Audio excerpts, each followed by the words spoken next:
Putting yourself and your talents out there has never been easier. With social media, we can all show everything about ourselves to the rest of the world, all day, every day, without hesitation.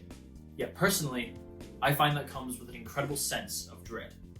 For those watching this that, like me, may not necessarily have the biggest social circles or just generally struggle in the art of people, expressing yourself through social media or showcasing your talent through art can be a daunting task. I view social media as a double-edged sword, a tool for self-expression that simultaneously acts as a barrier, given that you are not only expressing yourself to your own small social circles, but any eyes that happen to be scrolling, like you watching this now. Hi, I'm Brandon, and I have heightened anxiety. Personally, I have found this difficult when dabbling in writing and professional wrestling, hobbies I attempted to hide to separate life A from life B. But with lockdown challenging even the most hidden mental health dilemmas and dragging them kicking and screaming to the surface, I have recognized the need for change. So in a bid to stop worrying off the beard I cannot grow or fearing the future, I have decided to start a YouTube channel. Because what else are you meant to do during a global pandemic? Be it about wrestling, films, music, or life in general, putting out these videos onto my typically dead social media feed will hopefully, if anything, draw a line under my fear of self-expression. So to elaborate on this idea as a whole, I chose to analyze a music video that I feel exemplifies these troubling issues perfectly. This video being for the 2017 song The Fall by Half Alive. Half Alive's lead singer Josh Taylor described the message behind The Fall as the story of a hero. As explained in the deconstruction by the band itself, the video follows a particular narrative structure, that of the hero's journey. Citing Joseph Campbell's book The Hero with a Thousand Faces, Taylor describes the hero's journey as a road which leaves the hero altered in its conclusion. This journey is communicated visually with Taylor himself walking through his bedroom walls and into differing individual sets, and it is here where I believe the video and song are a perfect representation of the fear that comes with self-expression.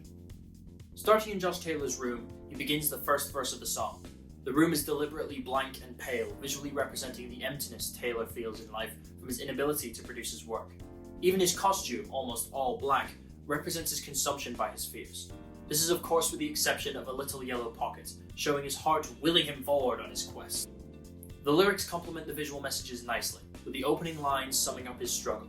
Much like I described the accessibility of social media provides for self-expression, Taylor describes what should be the simplistic nature of speaking from one's heart as an insurmountable task.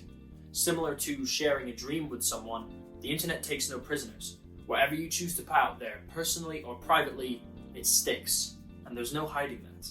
I can't explain the amount of times I've been in this same situation, thinking about something I could do in life, things I could write about, before cutting myself off with the worry of how people might react, my work not being good enough, or plainly not knowing where I'm going with what I'm planning.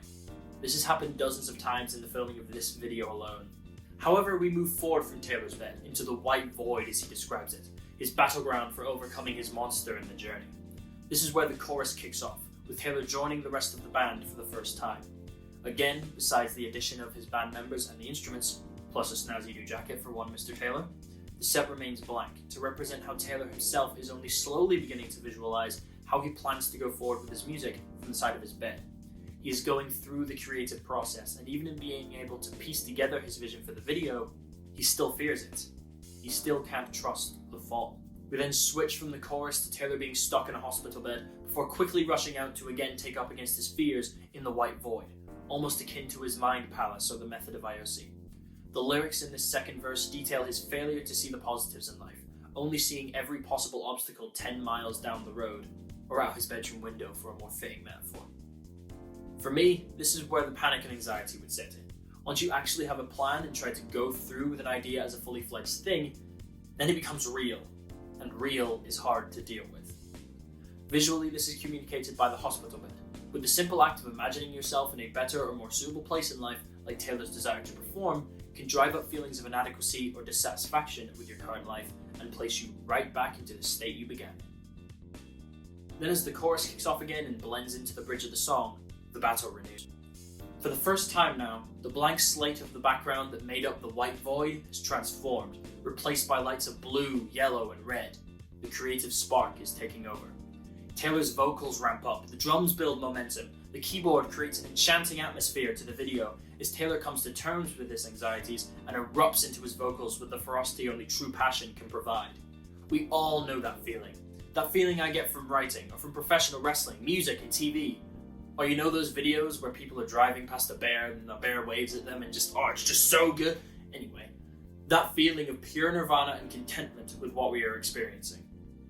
Once we have all bypassed any form of constraints, we are free in mind, body, and spirit to do what we love. That is until we crash back to reality. Following the final chorus, the video smash cuts back to Taylor's bedside as he sits, with the lamp flickering before turning off. This visually represents Taylor's exhaustion, his creative spark fading away as he returns to reality, in his bed, day having turned to night again as he is left to ponder what he dreams this music video would look like, if he could do it. As Taylor explains it, he wants to return to... He wants to go back to the emptiness, the white void, where he can create without fear. But before he can make the choice, the light goes out, making it unclear whether the journey actually happened or if it was all just a dream. This is the harsh reality I find myself facing every time I begin to dream up a project. Something I would love to do but can never muster up the courage to accomplish. That feeling of going day to night, wanting something so badly but being so scared to go out there and express yourself in order to do so, takes its toll mentally and emotionally. I admire all artists for their courage, no matter in what form or what ideal or what medium. They should all be applauded for their ability to shed their insecurities and explore their headspace in any public forum. That is incredibly brave, and that is something that I look to accomplish through this channel, using this as a platform to express both creativity and emotion in harmony, not in opposition. In other words, I'm trying to trust the fall. Thanks for watching this video. This is so weird to say, but can anyone who's watching this please like, share, subscribe, ring the bell, all those YouTube things, and I'll see you next time. Cringe!